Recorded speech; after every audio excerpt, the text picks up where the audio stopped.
When police searched surgeon Joël Scouarnec's home after he raped his 6-year-old neighbour in 2017, they found a cache of sex dolls, wigs and child pornography, and electronic diaries that appeared to detail nearly 3 decades of rapes and sexual assaults on hundreds of young patients in hospitals across western France.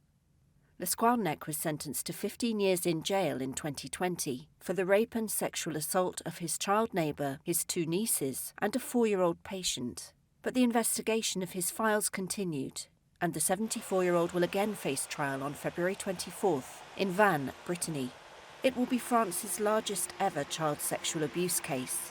Scouarnec is charged with the aggravated rape and sexual assault of 299 people, many of them children. Mathis Vinet was 10 in 2007 when his father and grandfather drove him to the hospital with stomach pain. The grandfather, Roland Vinet, thought nothing of the surgeon's order that Mathis spend the night there alone. In his diary, Scouarnec recalled sexually assaulting a little boy that day and the following one, according to a court document. We had no idea of what had happened, and he himself didn't talk about it. He could have said he thought it was normal for the doctor to examine him like that. A 10-year-old kid. Mathis was never the same and fell into a life of alcohol and drugs, the Vinets say.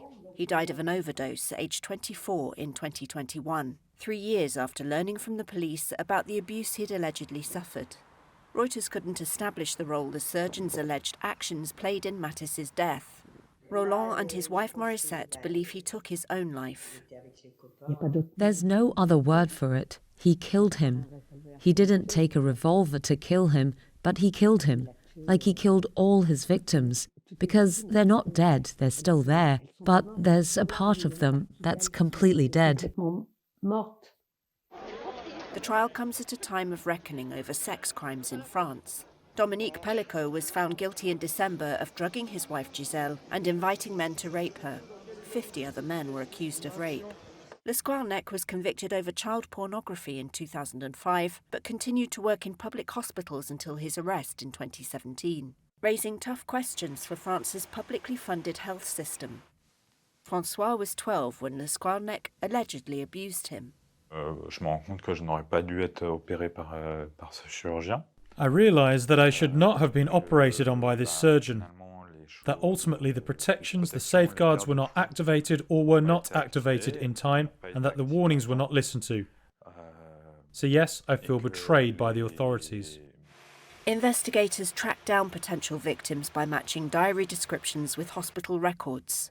Many of the anaesthetised patients had no recollection of the alleged abuse. But psychiatrists documented symptoms of post-traumatic stress in victims, according to court documents.